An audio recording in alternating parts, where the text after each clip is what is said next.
my relationship with my mom is much better than the relationship that she had with her mom. A lot more closeness. And now we talk about everything together. But it wasn't that way when I was young, and I wish that it was. So I want to give that to my daughter. You'll have people talking about changing the world, phenomenal dreams and goals of changing the world. But then I'm like, what does your room really look like? If you look at your room, it's a hot mess, then how the hell are you going to change the world? So it's all about educating yourself. Pick up a book, listen to a podcast, listen to a radio, read. So it's not about being a doctor or a lawyer. It's really about educating yourself about life. How bad would it feel if you don't have an A and you go home and you have your face smashed into the wall by a parent? And these things happen, especially in like the Indo-European, Middle Eastern cultures. Their whole reputation is in the child's grade. If somebody is loyal to you, they'll be there for you. If somebody is loyal to you, they're not going to share your secrets. If somebody's loyal to you, they're not going to hold things that have happened to you against you.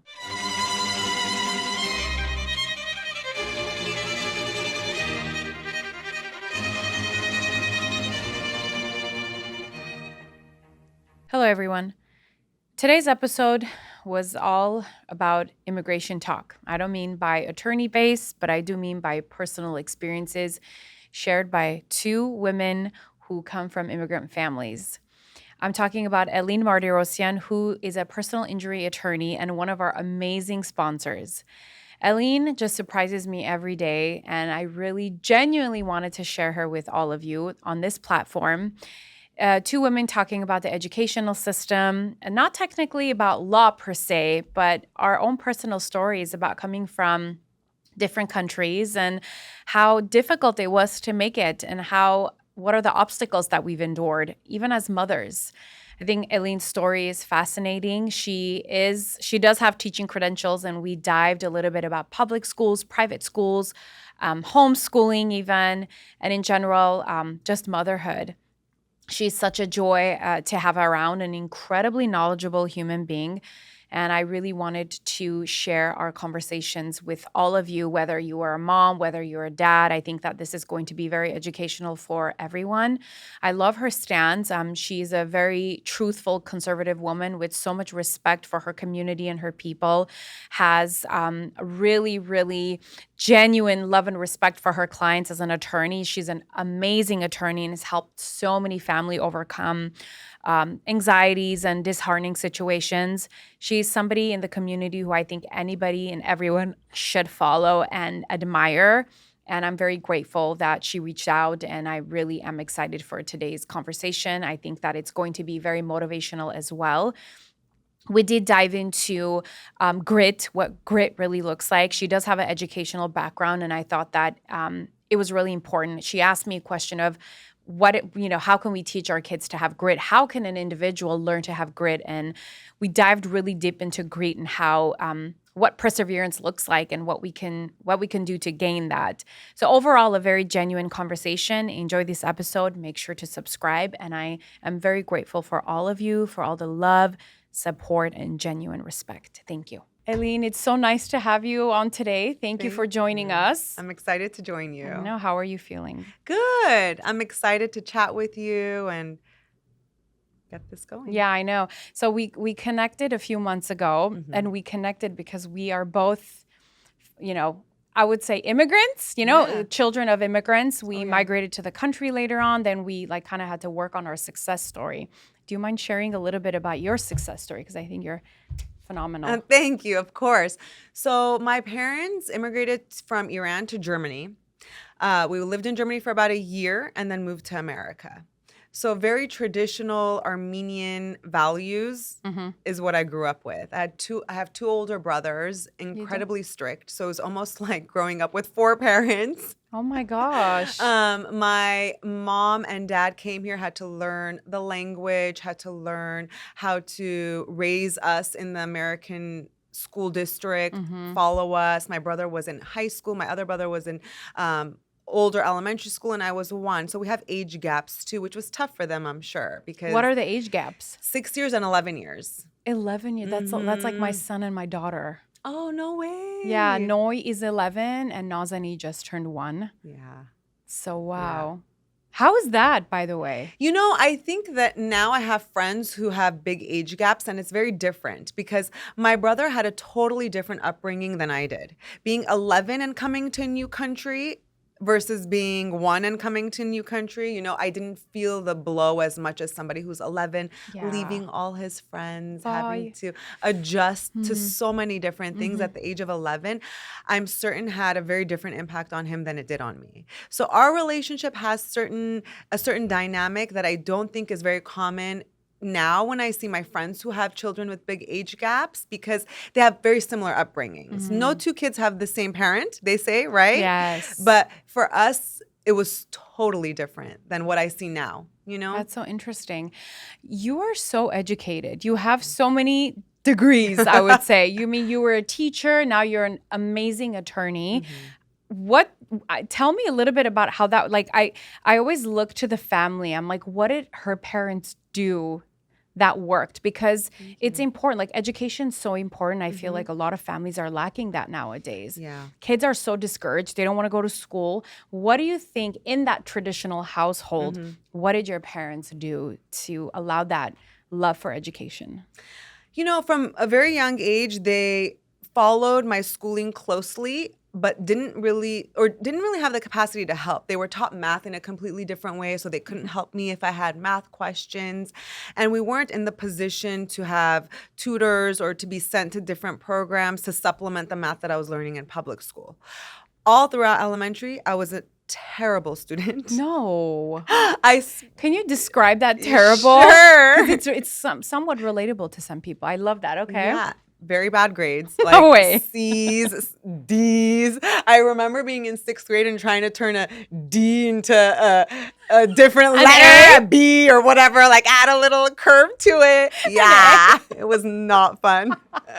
And they were very strict, which means there were repercussions for those grades. But they always followed closely what I was doing in school. And encouraged me to do better. So I would get terrible grades, but I would also talk. I was very social in class, which has worked to my benefit. Because, yeah, my profession requires that I be social and get along with a lot of different personalities. Yeah. But I kept getting talks too much in class. I don't know if they all still the do time. That. Talks too much in class. That's being the reason what we do today. Yeah. So Did work you for my get benefit. detention from talking too much? Oh yeah. All the time. Me too. All the time. I think you talk too much. My mom's like, you stop talking. Oh, yeah. Why?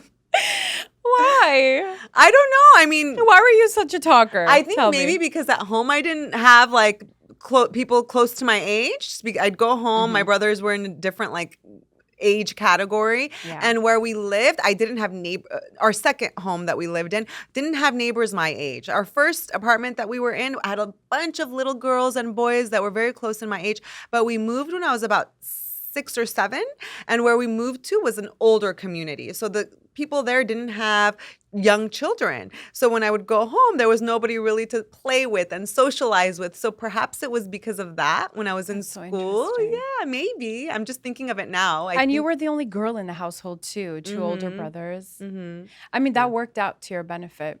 Yeah.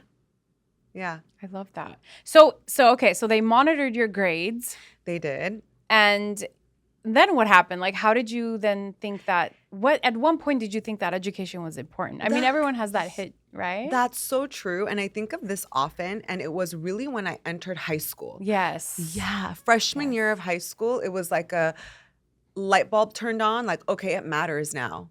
And I don't know what turned that light bulb on. Maybe it was the consistency of my parents constantly telling me that it matters. Yes. I'm going to cut you off there 100 times. Sorry, but I wanted to add to that. You know how sometimes, I mean, we're fairly the same age group, but you know how sometimes parents say no matter how many times I told you, you just never got it. Yeah. I think that it's so true. No matter how many times you tell your kid, they just need to get it on their own. And I truly try to have a lot of parents understand this. No matter how many times you tell them, school's important, they're not going to genuinely feel that until they hit a certain age.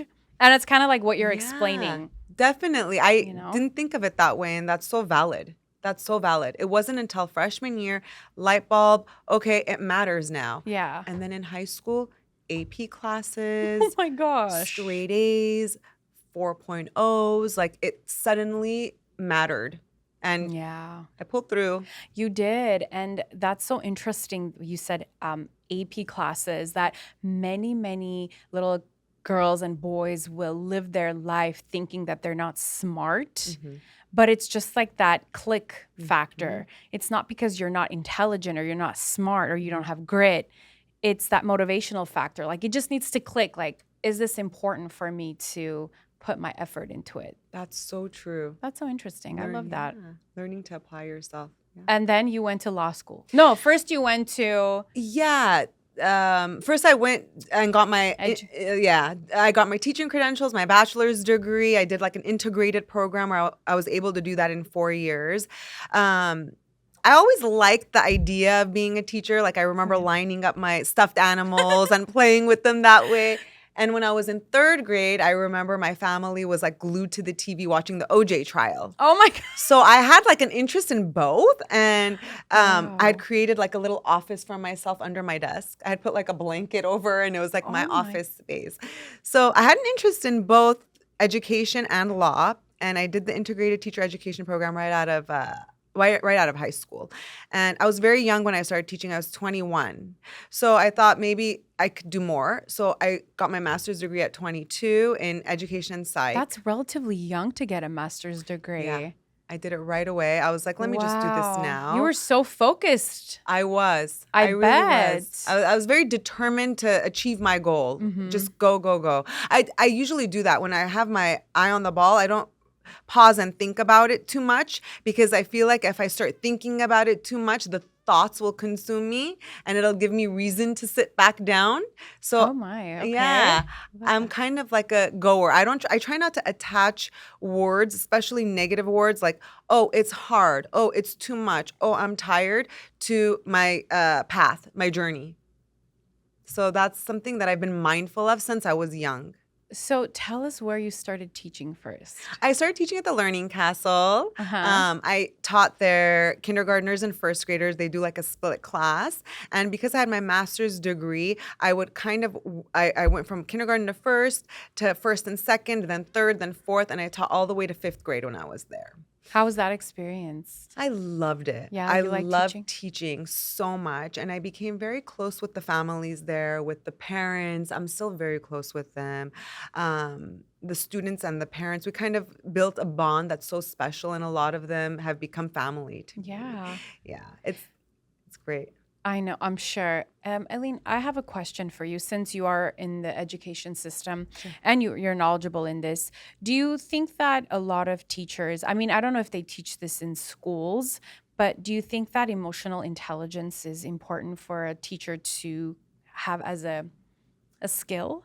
Oh, absolutely. That's a very good, deep question. Why do you think that these educational schools are not teaching these? I mean, it's only focused on IQ versus EQ. I think that that's so wrong. What are your thoughts about that? I agree 100%. When I was a teacher, I focused a lot on what was making the children detached when they'd come back from recess or lunch. And I kind of started picking up on the fact that when they're playing and they're other children are not playing with them, if they're sitting alone at snack time or sitting alone at lunchtime or having a fight at recess and coming back to the class, it was a lot more difficult to focus and concentrate on the subject matter. So I made an intentional effort to buddy them up or hey, so-and-so sitting alone at recess. Why don't you have a really nice group of friends and you look like you're having fun, go play with so-and-so. And then they'd come back and it was a totally different learning experience for them when they'd come back because their confidence had built too. And so it was very important for me to teach that to all of my students. You don't like sitting alone. And making them aware of the feelings that their peers were feeling. I think that now it's a lot about numbers. The education system has changed drastically. It's not like it used to be when I was a kid, that homey feeling, or at least public schools. Private schools, of course, are a little bit different. But in public schools, it's all about the numbers that you're meeting. Are the teachers meeting the standards that they're supposed to be teaching? And I think the focus on those is really taking away from honing into the children and seeing what's affecting them when they're coming into your classroom. Is it how they were at home? Can you help them detach from that when they're in the classroom so that their level of education can increase? It's changed and it's unfortunate. Very. Do you feel that it's right to determine if the child is capable by a grade? No, I had terrible grades growing up in grade school. Exactly. I mean, not exactly Yeah, like I yeah, know, yeah, no. Oh no, are my report cards online? but you exactly. Don't hire her. She got C's in elementary school. Oh my gosh. You're right. Yeah. Oh, that was so funny. But it like I feel that's so discouraging to see. Oh, you have all straight A, because this is what I've kind of discovered, and I'm thinking from a therapeutic background that a straight A, having straight A's could also be a trauma response. Yeah.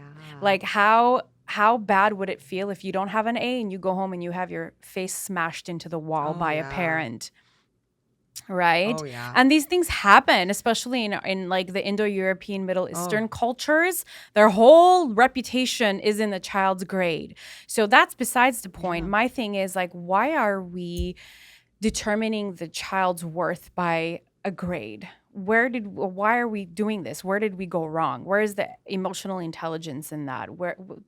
I don't know. That's like a deeper question. Know. It's so unfortunate that these things are happening in these educational systems. It really is. I mean, if you ask me, it'd be much better to grade the children on effort and well-roundedness as opposed to just what grade they're getting on their test. Maybe they had a bad day. Maybe something's going on at home that we can help with, providing. I think of this often, and I think it would be so nice to have therapists at school to help kids who are troubled at home navigate these situations, like if they're being abused when they're getting bad grades. Who can they talk to? Who can help? How can educators, not me anymore, but how can educators tap into that in a legal capacity and help, as opposed to just simply submit a report? Oh, this child I did my teaching credentials at a public school, and unfortunately, it was in a very low socioeconomic district, and there were children that were in foster care and were getting abused that we learned of, and it was just about reporting. I mean, how sad is that? I mean, you just have to, you have an obligation as an educator to report it. Then what? It's sad that your duty ends there. What do you think that, what skills besides the emotional intelligence should the teacher have to be able to have that empathy for the kids and understanding? That's a really good question. And I think it goes to what I always advocate for is do what you love. If these teachers loved what they did, they would do much better. Don't just become a teacher because it was easier for you to do that than something else. Tap into what you love, and if you have a passion for educating, or if you have a passion for children, then follow that journey for yourself. Because I think that the disconnect comes from not loving what they do, these educators, or trying to push a particular agenda. Some of these educators have an agenda that's self-fulfilling. And that's where the problem really lies. Can you tell us what that self-fulfilling looks like? If they have particular political views that they want to... Like public schools right now, whatever is happening. Exactly. If they have a particular view on politics, that should stay at home with them instead of being pressed onto our students. And the students should just really be nurtured and cared for and taught. Yeah, not politics has no space in education. Education, I mean, this is what I feel. I feel like teachers are second mothers. I agree. And it's not unless you feel that way that you're going to do a good job. Yeah. Yeah, you have to take like being a mom. Yeah. Even if you're not. Exactly. The image of parenting. Yeah. Yeah. And I was very young when I started teaching. I was only 21, but still had that love for what I did and love for the children and the passion and the compassion for them. And so I think that that's what's lacking in some of these educators. Yes. And also, I think that a teacher has to have a good mental health. Absolutely. Oh my God, Yeah. that's brilliant. Why don't You they? Yeah. you cannot. It's the same thing with. I mean, with clinicians, there's so many. There's such a protocol, right? First, you have to pass your law and ethics and things of that sort. But teachers should also have the same agenda. And I also, kind of going back to what you were saying about how you were so young, you became a teacher, but you had this love and this feeling of nurture that comes from your mother.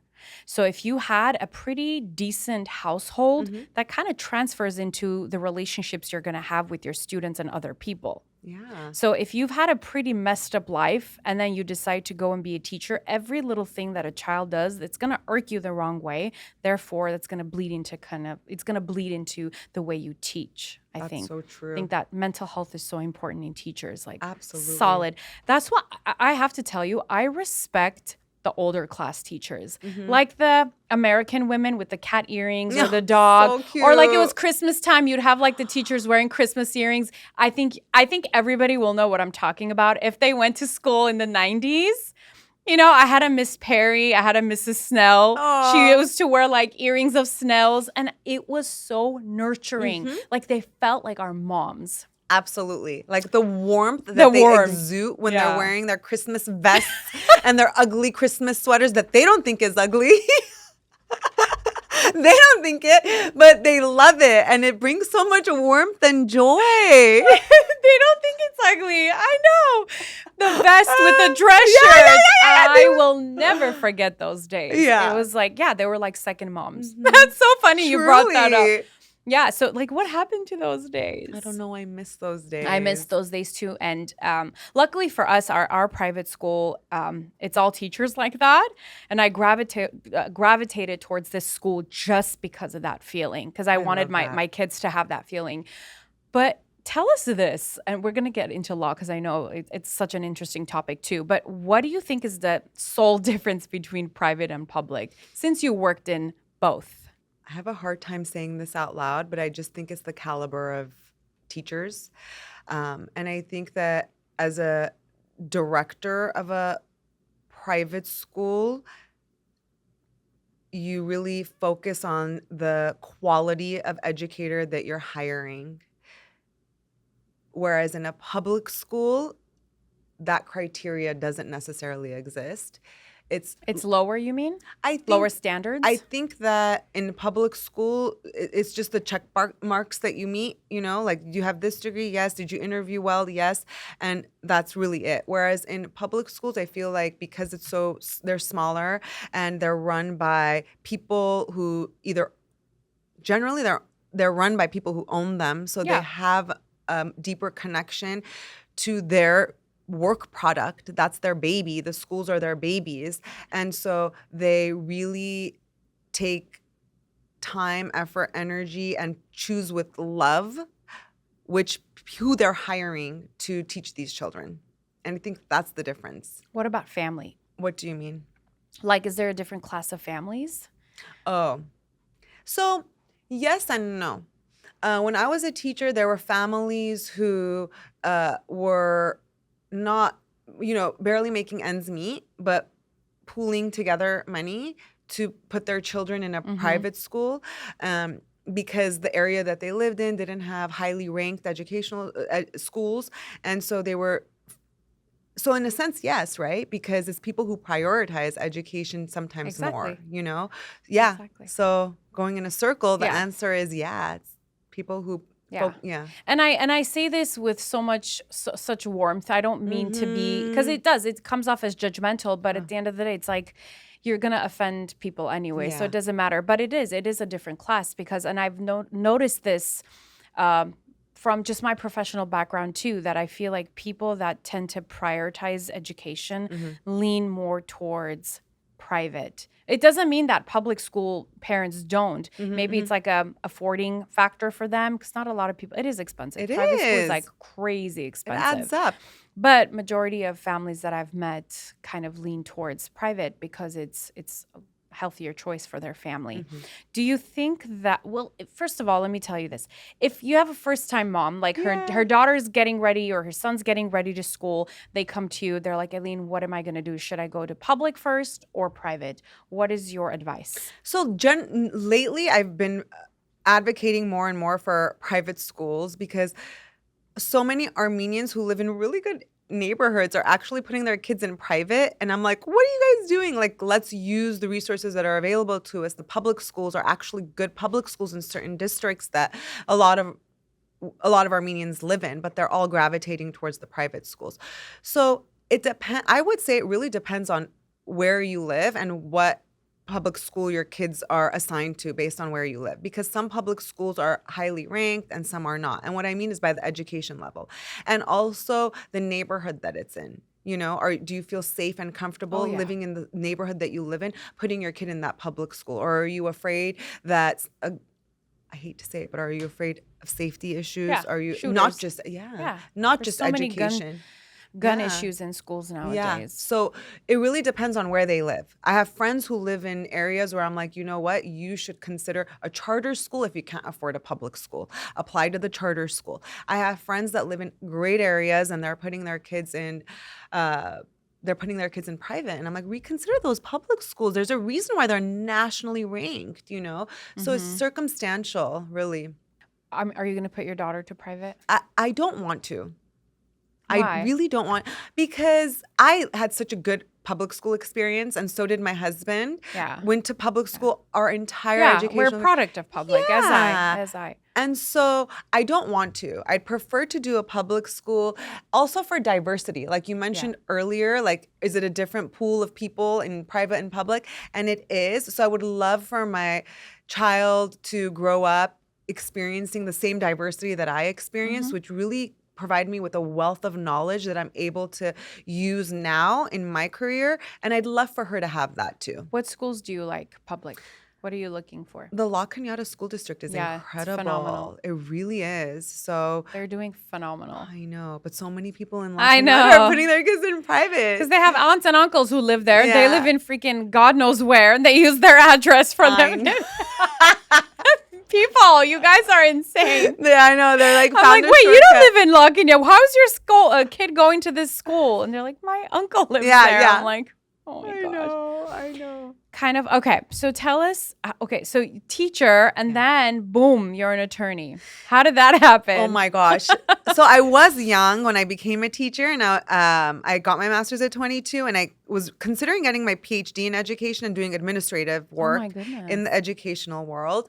But at the time, they were actually laying off teachers. So the educational system was kind of cutting back. And I was like, okay, if I go to school for 4 more years and get my PhD in education, what chance do I have of getting a really good job really quickly?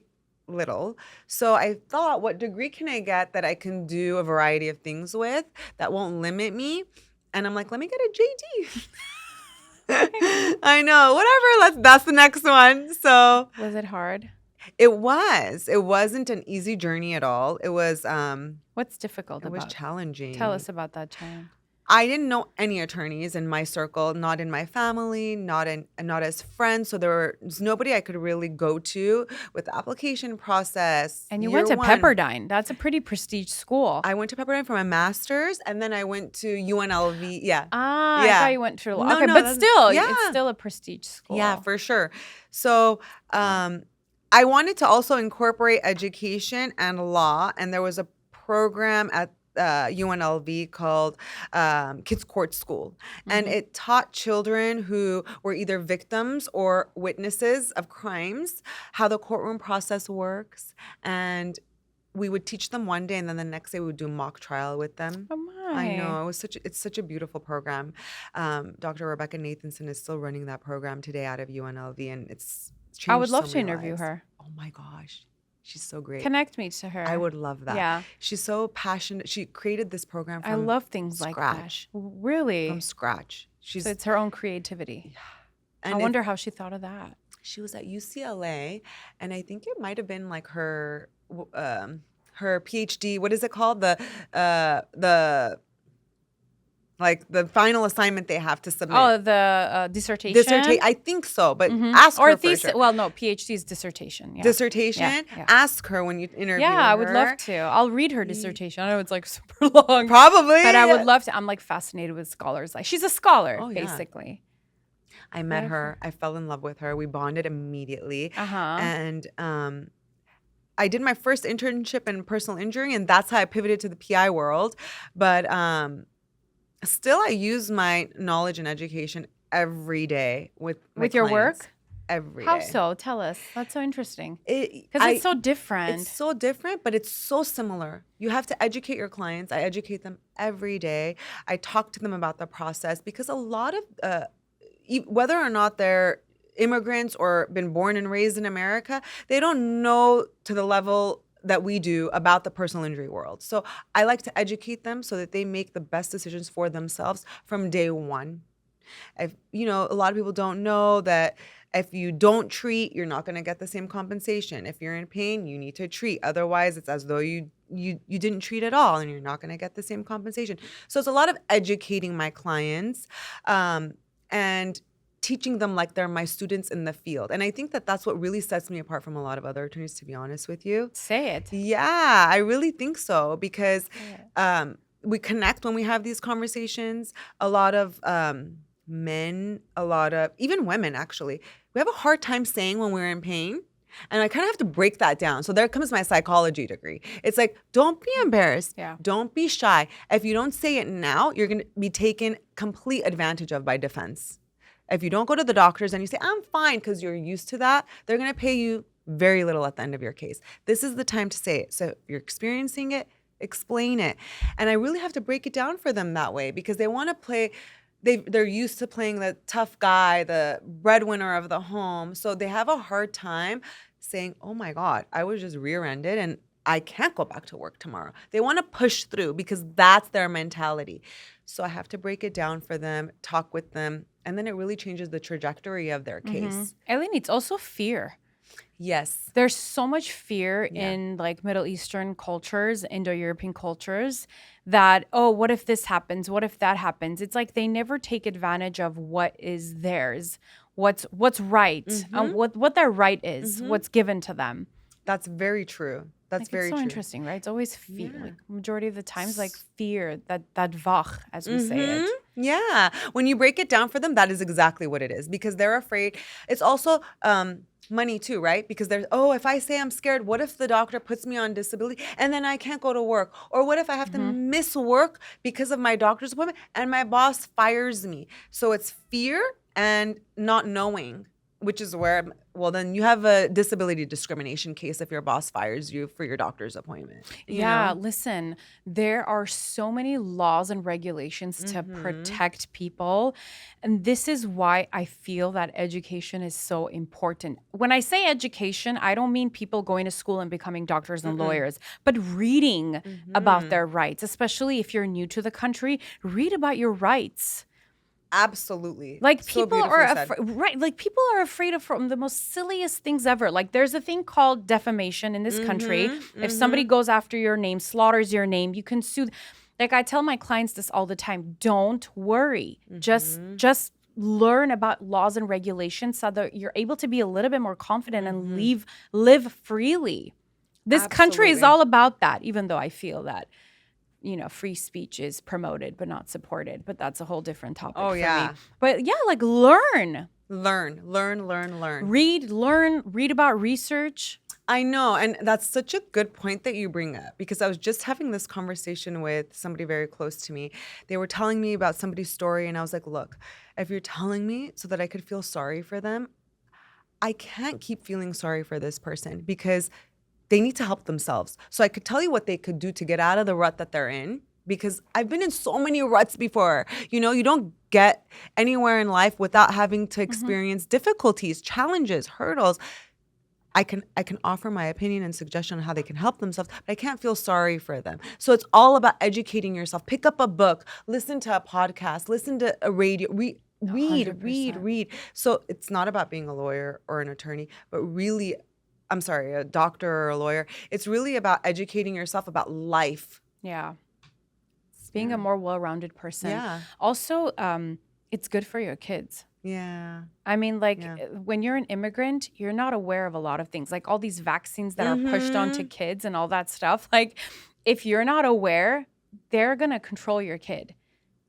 Why would you want the society to teach your kids versus you? Yeah. You know, It has to come from the home. It has to. The first school is your home.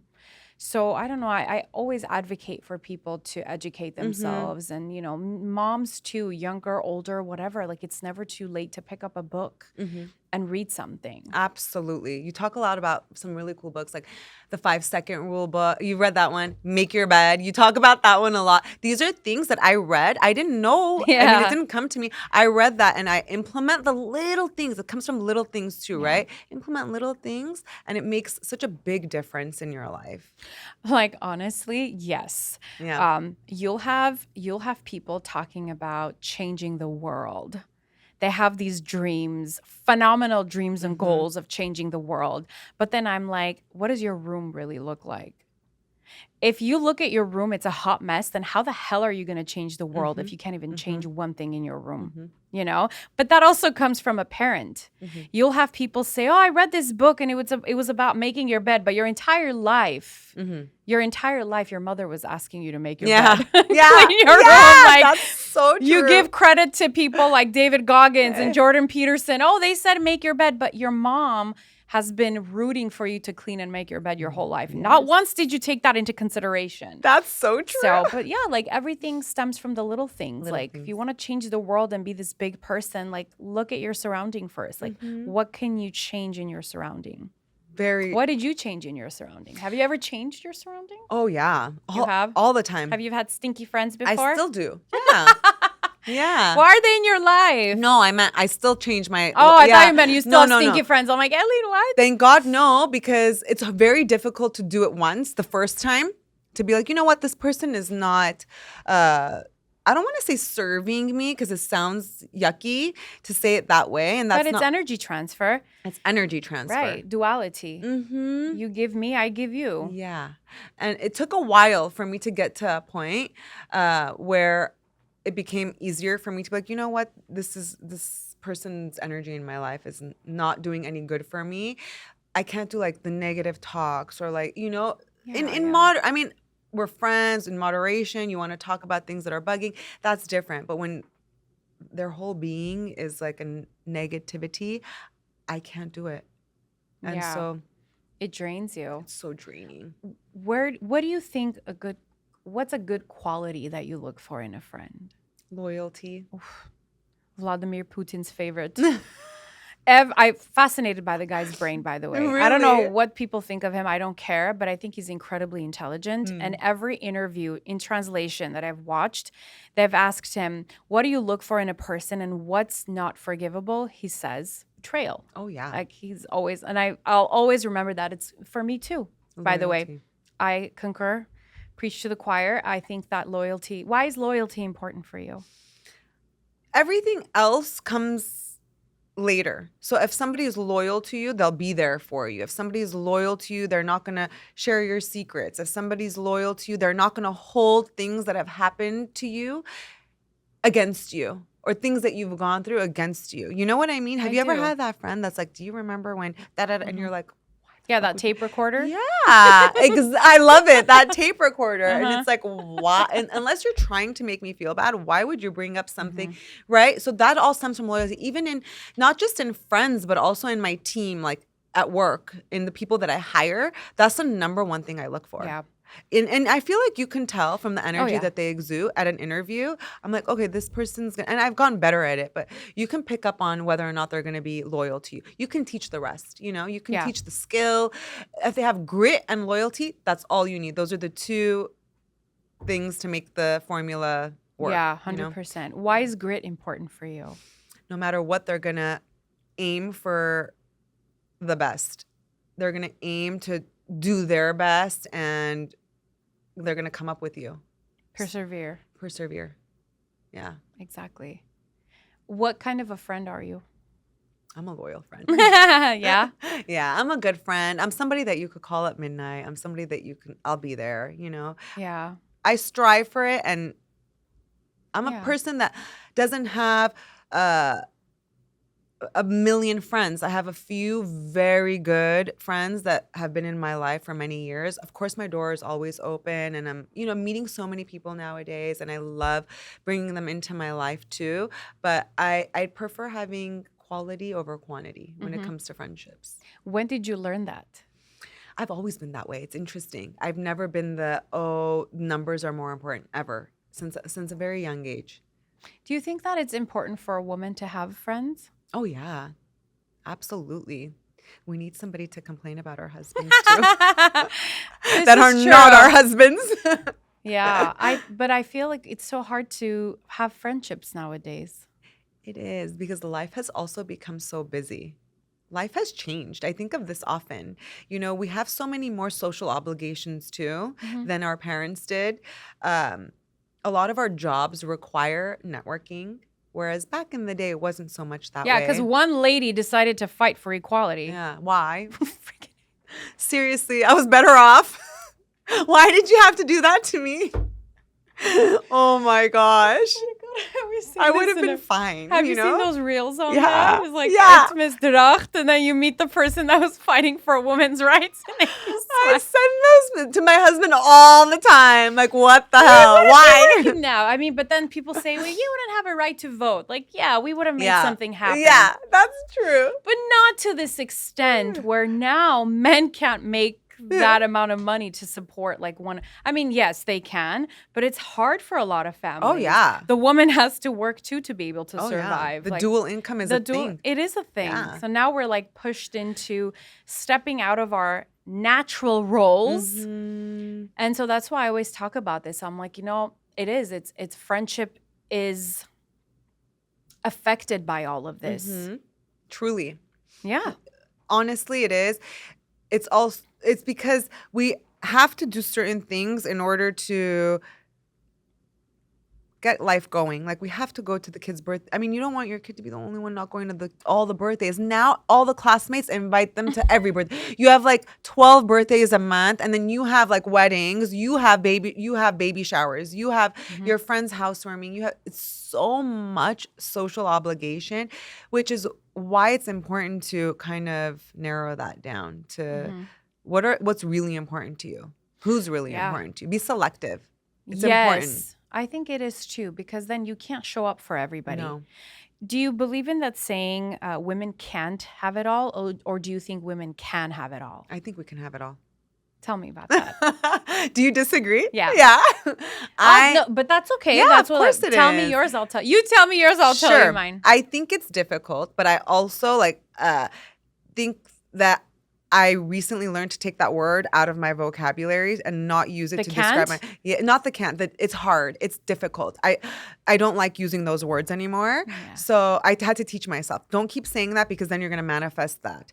So I think you can work and you can be a good mom. You just have to find and a good friend and a good daughter and a good sister. You just have to find the balance in your schedule. So if it requires cutting some stuff out, you need to learn what it is that you're okay with slicing off.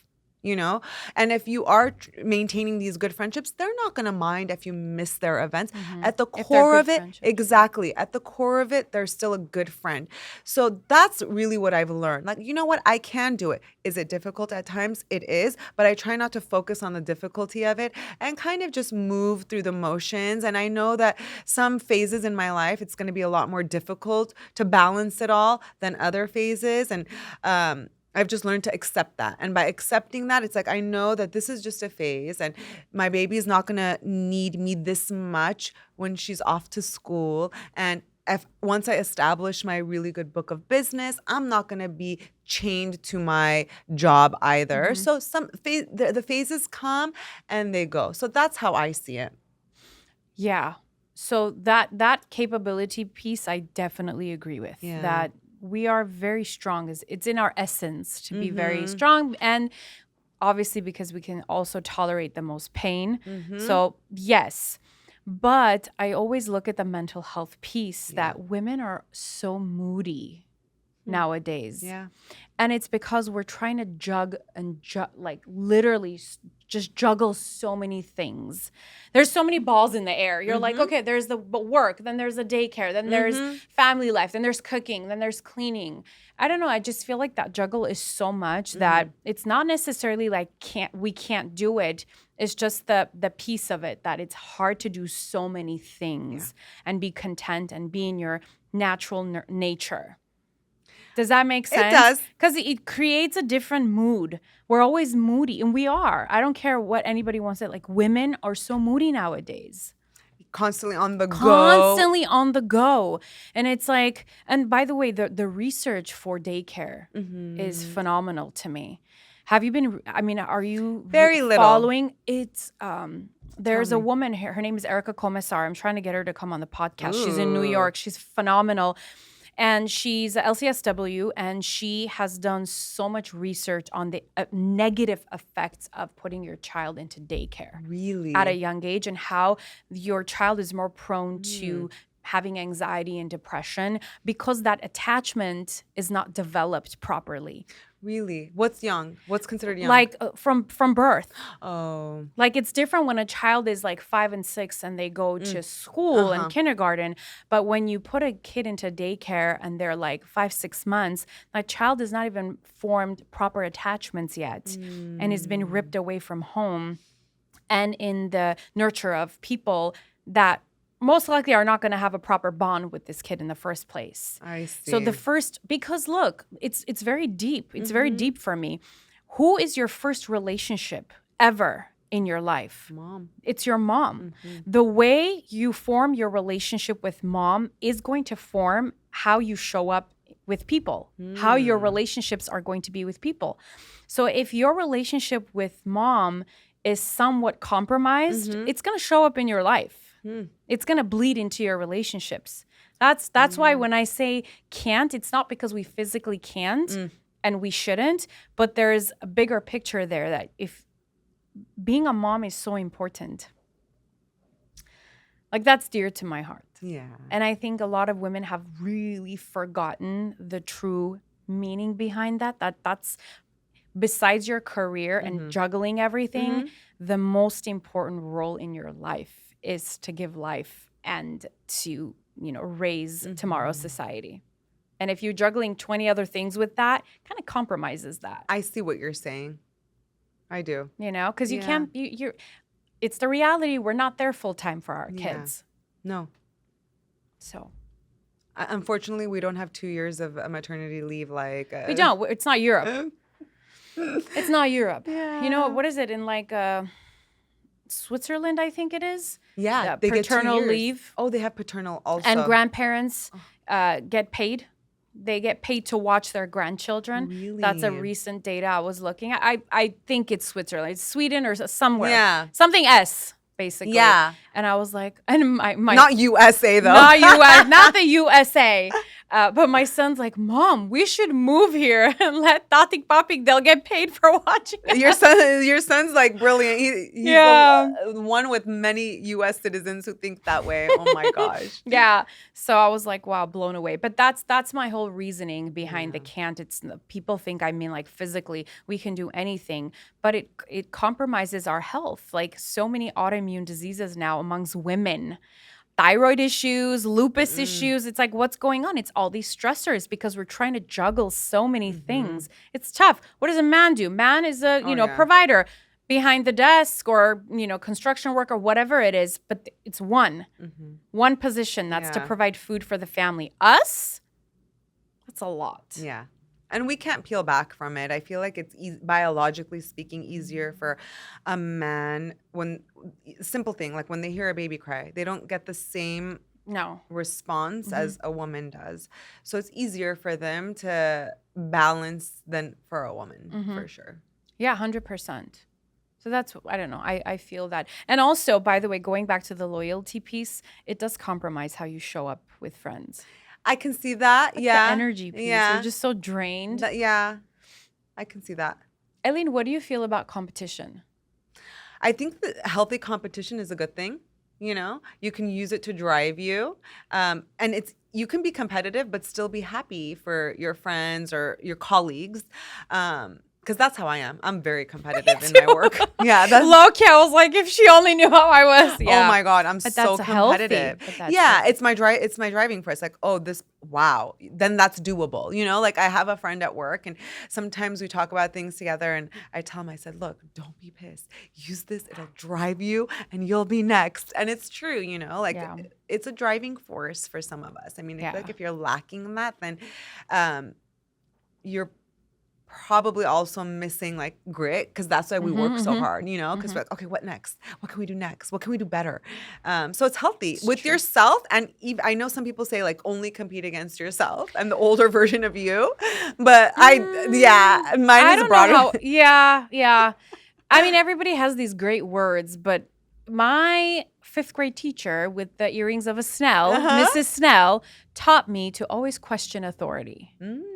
And that I'm 40 years old, I took that everywhere with me. I said, Mrs. Snell taught me to question authority. So now when I hear a person say something that's like, wow, but I'm like, hold on a second, you've got to question that. Like I've literally learned to question authority. That has saved me from so much trouble, by the way, too. I love that. Yeah, you have to. So when they say compete with your older self or the version of you.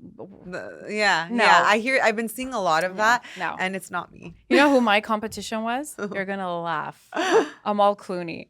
Oh my gosh, I love her.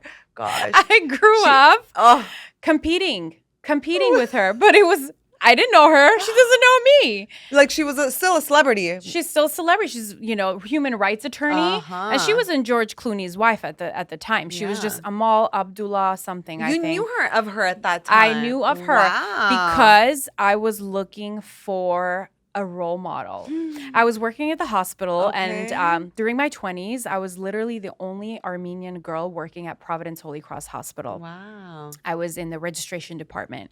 And I would see, Ellin, these young Indian doctor girls. They would walk by with their white coats, and I would just be sitting there. I mean, I'm young. I'm like 19 years old, 20 years old, and I'm registering somebody for surgery.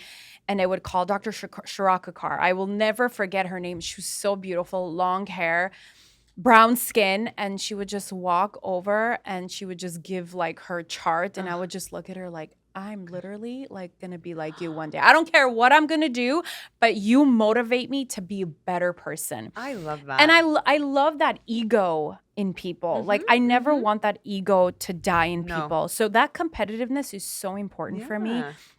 So how did Amal Clooney get in the picture is that I looked at her, I'm like, she sits well, she talks eloquently, phenomenal dresser. I mean, she's just everything that I aspire to be. And I literally like look up to her so much. What a great role model to have. She is a great role. I wish, not the Kardashians. I wish that younger women can look up to women like you. Yeah. Thank you. I do, because it's important. Thank you. Like living traditionally, doing the right thing, learning, good mom, good wife. Like all these things are missing now. Everything is eye candy now. It's like, who has a bigger behind? Who has bigger lips? Let me look up to her. It's like, no. No. That's the competition I'm talking about. Yes, and I love it, and it's healthy, and it drives us to do better. Look at what it did to you, right? Yeah. You saw that. Did you have anyone you looked up to? Throughout my life, there have been different people that I have looked up to be honest with you.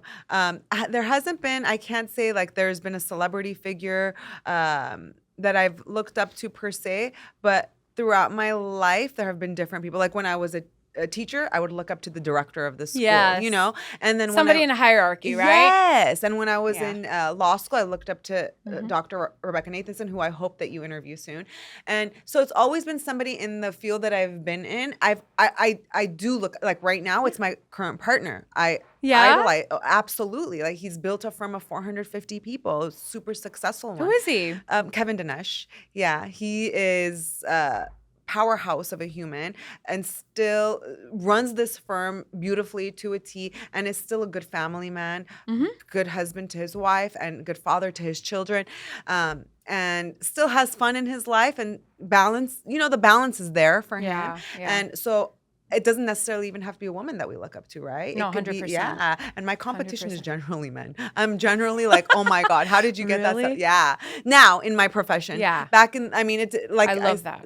yeah, like I said earlier, like it was whoever was in my, like the director of the school, and then the dean, she was a sitting dean at the time, Rebecca. And then now it's, the people in my industry, the current partner of the office, and, changes. It changes as I Yeah. morph, as I grow. I also look up to stay-home moms Me too. because it's so hard. And my grandma. Oh, I love that. Yeah, I forgot to. I was like, wait, because my grandma, she was 26 when my grandpa died. She raised 5 kids on her own, and so she's like was phenomenal, like so strong for her kids. Like it's these types of women, that just inspire you so much. Absolutely. Yeah, stay-at-home moms after every Saturday and Sunday at home. I'm like, damn, kudos to stay-at-home moms.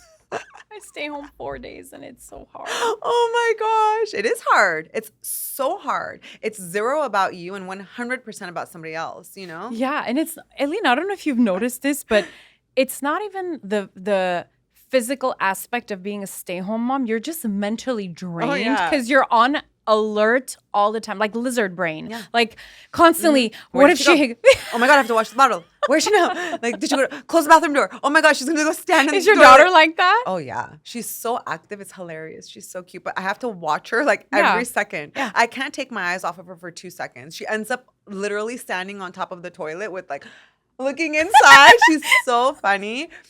She's trying to get her hands in. Yeah, she's Why very are kids curious. so disgusting? Very. She's like, it looks like a bowl of soup to me, like an extra large bowl of soup. Who does she look like more, you or your husband? Oh my God, she's a duplicate of my husband. Mine too. All that work. Copy, paste, print. Like literally. Yes. From the moment she came out, she's like a replica of him. But she acts like me, especially now. That's interesting. You said that. It goes for my next. As I formulate my questions as we talk, how would you show up in a relationship with your daughter differently than how you were with your mom, or your mom was with you? Good question. My mom was very back in the day, I feel like it was more common for moms to be authoritative figure instead of a friend. And I'm not saying be a friend like your kids be best friend. Your kids are going to make their own friends. So, but be more friendly with them so that it can open conversations that were incredibly difficult for me to have with my mom when I was a kid. Why do you think that is? Because there was a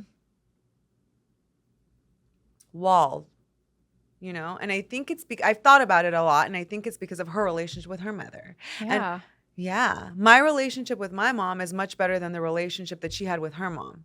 A lot more closeness. And now we talk about everything together. But it wasn't that way when I was young, and I wish that it was. So I want to give that to my daughter. Do you think that wall has impacted you in any way? Yes, I do. I think that it makes it harder for me to open up generally. Really? Yeah. But you opened up to me so well. I've learned.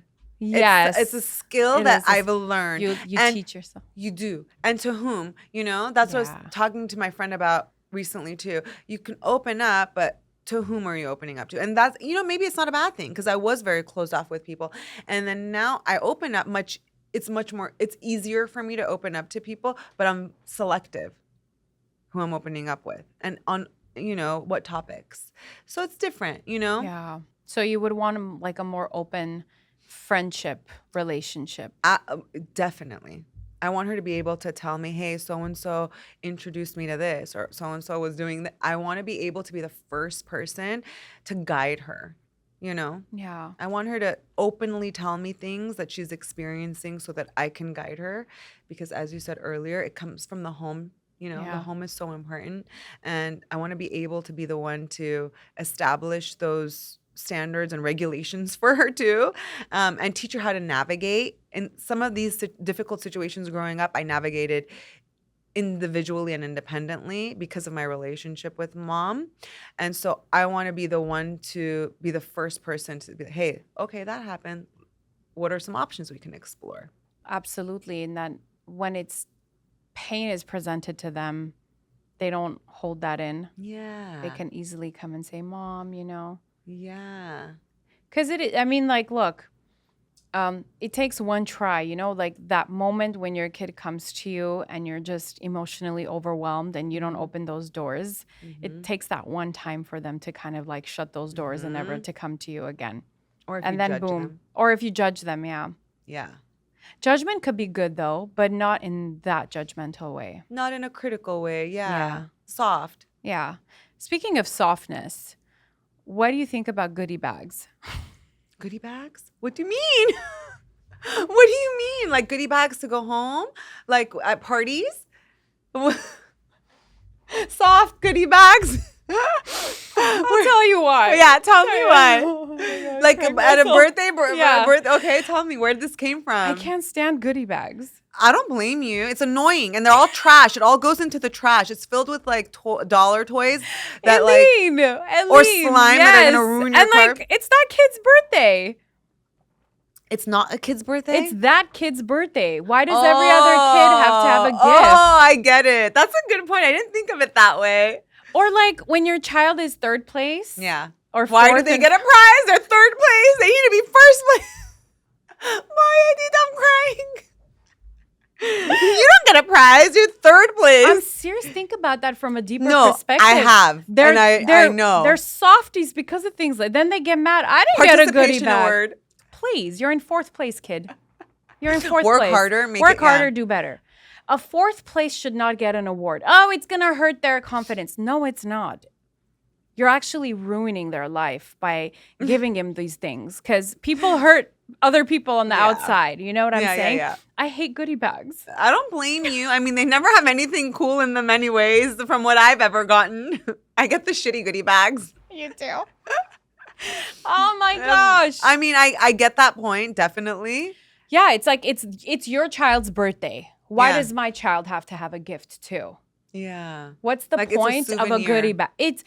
But it's setting. See, Elon Musk talked about this a few days ago. I believe it was on a podcast with Trump, and but he was talking about how we are setting up kids for failure. Like even in the educational system, the capacity for our expectations for kids to do better has been dumbed down. Like it's decreased substantially. We don't have like high expectations of kids anymore.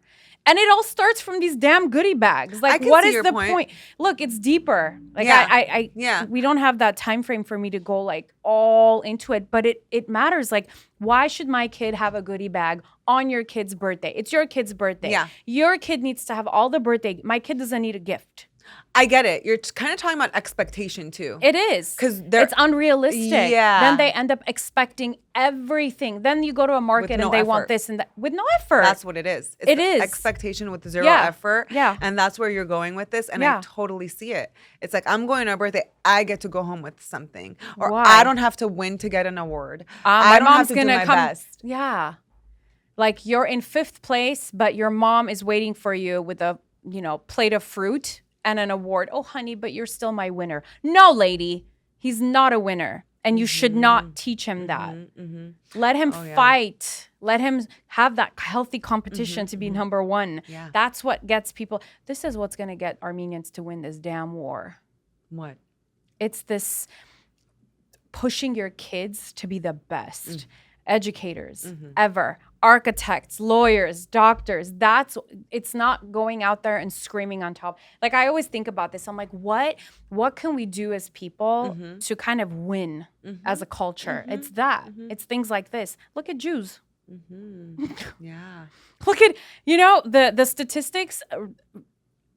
Number one, it was about success, but income, it was Jews. And then it was Indians. And then it was Asians and then Iranians, obviously, which Iranians can be Jews as well. But where were we on that list? I don't even know. We're all so small. How was it calculated? I don't know. I'll send it to you. I'm I'll interested send it in to you. seeing that. I will send But it. It was so fascinating. But Come on now. The cultures that help lift each other are the cultures that are generally on top of these lists. Yeah. You know, they help each other succeed, but guess what? They're also very competitive. And I'm not They are. generalizing. I'm just speaking of the people that I know that are parts of these cultures that you just mentioned that are on top of this list. Yeah. And what they do is they compete, but they also support. And that's what we were talking about earlier. Yes. Yeah. But they also have healthy expectations from their kids. Exactly. Again, it starts from those goodie bags. Yeah. And those participation And awards. the cleaning the rooms. Yeah. Oh my gosh. It's I'm true. The little serious. things. The Combination. little things. Yeah. I don't know how these goodie bags came about, but when you said soft, I'm like, this is a perfect topic. Yeah. That softies. We're raising a bunch of infant adults. Oh no. Infant adults. Eesh. It is ish. I So, tell me, what do you think? What makes a good attorney, first of all, besides obviously the law degree and experience? But what do you think, like a true? Very good question. I think that being personable has taken me so far in this industry. I mean, with clients, personal with and defense attorneys. Oh, Yeah. Why with defense attorneys? Because I've learned when to be combative and when not to be combative. And those who are always combative and are always fighting instead of making friends with defense counsel. I mean, this isn't the only time. Are they friendly? Not usually, but you have to speak with them, talk with them, get to know them. We don't just usually have one case together. We have several. And you have to kind of tap into them and learn that at the end of the day, they're people too. And they don't want to be fighting 8 hours a day on the phone or in the courtroom, you know? So tap into it and learn a little bit about them in their profession and how they work well and work with them, you know? So I'll talk with my defense counsel and establish relationships with them because neither of us are retiring anytime soon generally. I mean, sometimes they are, and that's really fun too because they have such a wealth of knowledge and I use that to my benefit. Like, hey, you've been doing this for 45 years. What can you teach me before you leave? Then they love me and we have a great relationship. It's kind of like a mentor-mentee relationship is what it turns into. Even though they're on the opposite side, I don't treat them as my enemy. Sometimes I may have to, and I do. But again, it's about when to pick and choose. And sometimes it's also like, hey, no, I have this side of me too. Pick your side. I can be your friend or I can be your enemy. And if I can be their friend and we can work out a resolution, them knowing my capabilities and my record, then we can resolve it and it'll benefit my client so much more than if we fight tooth and nail for 4 years and litigate a case, for example. That's just a little example. Do you feel like attorneys need to have a healthy nervous system? Oh, yeah. I think that stuff is so compromised when you're in court. I could just imagine how nervous you get. Yeah. You become a wreck. You get angry. It's like a roller coaster of emotions, I'm sure. Definitely. So how do you navigate your nervous system? It takes time, I think. In the beginning, it's very nerve-wracking and absolutely is. But the more you do it, you kind of get used to it. And you're always going to be nervous about certain situations. But you always have to have your eye on the ball and see the end. This is going to finish. And take it task by task. So have your eye on the ball. What's the final outcome you want? But take it step by step, task by task. Don't think about the trial when you have discovery due. Focus on the discovery first. And then you'll have tomorrow, the next day, to think about a game plan for the trial. So step by step, you know? Don't overwhelm yourself with everything. How do you handle failure? I use it to my advantage. So when I fail, it's great because it's like, okay, this is what happened here. How do we learn from this and not let that happen again? Why did this happen? How are we going to prevent this from happening in the future? And you know, it happens. And we fail many times before we succeed. It's so funny. I used to watch Suits all the time. Yeah. I love that show and I learned so much from that show. But I always think about the personalities of attorneys. Like, do you think that a soft-spoken person can be? Or do you feel like it's a certain personality type? I think you have to be able to put yourself on the line, you know? As in? Like, if you're too soft-spoken, I don't think you're going to get far as an attorney. Really? Yeah. I think that you have to be able to come out of your shell, definitely, because you're going to be pushed around, in my opinion, if you're soft-spoken all of the time. You know, Who pushes you in those cases? Defense attorneys? And clients, man. Sometimes these Really? clients push my buttons. How? What do they do? I mean, I have some clients that they nag, they'll push our call constantly for updates, some of them. And then eventually when they get used to us, it stops. It's generally in the beginning of a case when they've just met me that they'll be a little naggy, call constantly. Then once they get to know us and see, oh, yeah, they're pushing my case just how I want it or how I expect it, tapering their expectations, then it smooths out. But some, defense attorneys and clients can both. How do you I mean, you have to go to law school, obviously, be a defense attorney, but how do you get that position? As a defense counsel? Yeah, defense counsel. Or even a defense attorney. No, you're right in the terminology. You just apply for that position and on the opposite side. So you're asking like the difference between what I do, which is personal injury, plaintiff's work. I mean, you're a defense attorney for your client, but there's also the courts. Oh, I see what you're asking. The district attorney, I think I'm trying to say. Maybe. Is it? I don't know. It's okay. So there's plaintiff's attorneys, which I am because I represent victims. Yeah. And they're considered plaintiffs, so victims of the accidents. And then the defense counsel's on the other side. Other side. And they represent the insurance companies. Oh. Yeah. So they represent the insurance companies. And it's really just applying for that position. So what are district attorneys? District attorneys represent the state.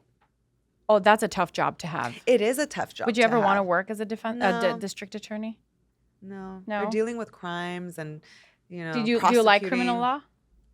In law school, I loved it. I see you It's doing sexy. that. Yeah, it's fun stuff sometimes, and sometimes it's terrible stuff too. When I was clerking for the judge I worked for, we had a murder trial and lots of rape cases, and it can weigh heavily on you if you're not able to separate the work from when you go home. And I can see doing it long term would not something that I Is it dangerous? I think so. In my opinion. For your well-being as an attorney. I think so. 100%, especially if you're dealing with mafia. Mm-hmm. Mafia stuff. Mm-hmm. Absolutely. What do you think about I'm going to ask you this. It's probably a cliche question, but did you watch the Johnny Depp Amber Heard case? A little bit. It's funny because my husband was obsessed. Yeah. It's on Netflix, So I think. when he was watching it, I'd be like, okay, like let's watch it together. Man, she did so bad, poor Amber, on the witness stand. Oy. Johnny Depp's attorney, what was her name? I forgot, but she was Camilla? I think so. Wow. Mm-hmm. She nailed it. But it was so natural for her. Mm-hmm. And the reason why I ask you the questions of the skills is because I look at her, I'm like, how bad of a logical thinker do you have to be able to be on top of a borderline personality disorder individual like Amber Heard? She was so good. She was good because she was following her, or Mhm. else you would have just fell into her Mhm. trap. Mhm. But yeah, I mean, do you feel like logical thinking is important also as a skill? Absolutely. Absolutely. And you do have to be 10 steps ahead always. Ellin, my son is like that. That's so good. We keep pushing, my husband and I, we keep pushing and we're like, Yeah. Noah, he's but intelligent, but That's so also so witty. And is so detailed. Like he'll just see things or writings or whatever in life in general. I'm like, you'll make a great attorney, but he wants to be a race car driver. So Of course. But he's 10, 11? 11. Yeah. Yeah. So no attorney, but I always I'm fascinated by your work. Thank you. I think it takes a really just I think it takes a really calm person to show up in a courtroom and defend a person, whether in the right or in the wrong. But also, I always look at an attorney's nervous system. And I'm like, wow, this attorney has to be mentally healthy. Absolutely. You do, because there's so much that can drag you down in the field. Yeah. It's such a it has so many challenges that you have to be very strong to persevere. Yeah, that grit, basically. So grit's important in life. You think so as an educator as well? Absolutely. And it's, I don't know, you tell me, do you think you could teach grit? Oof, why are you asking me Isn't that hard? I've thought of this because I have a baby now. So I'm like, I want her to have grit. How? Okay, I think that life teaches you grit. So going back to the beginning, remember how we were talking about that traditional household and like what your parents did right with you, that you're so educated and well-rounded. And you said, I failed. I wasn't a good student, but Mm-hmm. there's certain things here and there. I think that grit is taught by loss and Wow. failure. I think that grit is taught by bullying, by bullied kids. Mm. I think anything that entails pain teaches grit. I did watch a TED Talk of the person who was talking. I forgot her name, but she was presenting grit and how schools need to teach grit. But I don't think that schools can teach. I think life teaches that. I think failure teaches that. Because again, going back to this, you can tell a child how important education is Mm-hmm. and how important, God is or what Mm-hmm. have you, all you want. But until something clicks, that kid's never going to do as you say. And they probably will, but maybe out of fear or just to shut you up. Yeah. But Yeah. I think life teaches you grit. Wow, I feel like you nailed that answer because I've also seen this video that keeps popping up on my Instagram feed that says if you do everything for your kids, you're not letting them fail. And so you're building a child with low self-esteem and low confidence. You don't love your kid if you're doing that. So you got to let them do things, fail at it, Failure. learn themselves. And even like infants or, don't constantly pick up the bottle and give it to them. Let them learn to pick it up. 100%. So, wow. Yeah. Again, and I say this with all my heart because I love kids and I love Yeah. parents and I always want the best for every parent, every child.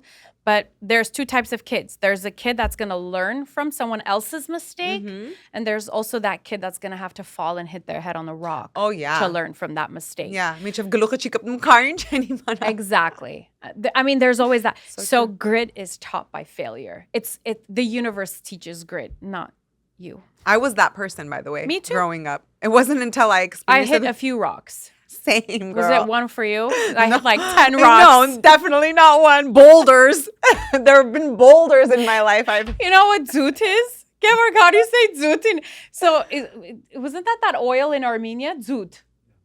So it was rocks of it. Like it was so hard. It's like this oily thing they use for construction, right? Yeah. So in Armenia, I'm sorry, everyone's going to What be like, did you what's going on? do? I'll show you. So I'll tell you. So I'm going to tell you where I hit my head literally. It's zoot. Okay. In Armenia, where I lived, they had like these black rocks, but it was Okay. used for construction purposes. Okay. And it was harder than a rock. And Oh it had my like gosh. hard shells like around the edges. I hit my head on like How? 5 zoots. Mentally. Oh my God. I'm like waiting for the story. Like I was riding my I'm a bike. great storyteller. I'm a great storyteller. I love it. I know, girl. Yeah. I know. That taught me grit, by the way. It's the zoot that taught Yes. me grit. Yes. And I swear to you, no matter how many times my dad said, read a book, go to school, it's like until I hit my head on that rock, I never knew how important that, life is and education is and all that stuff. So my perseverance came from that. Definitely. Definitely. That is so funny. Life teaches you grit. Yeah. Life With the teaches you- zoots and the boulders. Zoots and the boulders. This was so Oh my awesome. God, it really I mean, was. thank you so much for today. Thank you so much for having I hope me you'll come back on again. I would love to. And then we can talk about PI cases. Which Yeah. is fun. I have so many tons of questions about that. Oh my God. Car accidents, slip and falls. They're lots of fun to talk about. And I'd be happy to. Yeah. Before we go, what's one thing that you've accepted about yourself that you couldn't years ago? One thing, I've accepted that the boulders I've hit in my life have created the strong, independent woman that I am today. Instead of being embarrassed of the troubles, and letting them hold me back, I've accepted that that's part of my journey and has brought me to where I am today. And I'm proud of the woman that I am today. If it wasn't for those experiences, I wouldn't be who I am today. So it's a loaded question with a little bit of a loaded answer. But generally, that's what it is. That the things that sometimes I would feel ashamed of have made me who I am today. So to accept them as part of my journey. I love that. Yeah. Thank you so much. Thank you. I love being on here. I know. Thank you so I much. love having you. Such a natural, you. by the way, great storyteller. Thank you. Yeah. It's good to have guests that just love to talk and Yeah? tell a story. Yeah, it makes it Sometimes so I'm much like, easier. Oh my gosh, I'm talking over her. No, Okay, you're good. not talking. I talked over you. Did I talk over you? No. I think we no, did no, good. no. It's just like, you have a lot to say. I have a lot to say. And we're like, oh, Yeah. but no, not at all. You Yeah, don't. because the the people that sit down and say, "Do I talk a lot? Do I have a lot?" Sometimes I feel like I don't make sense. Are the people that have never been heard before? Yeah, they've got a lot to say. They've never been heard before. I like that. Yeah. Sorry. Thank you. Thank you. Thank you so much.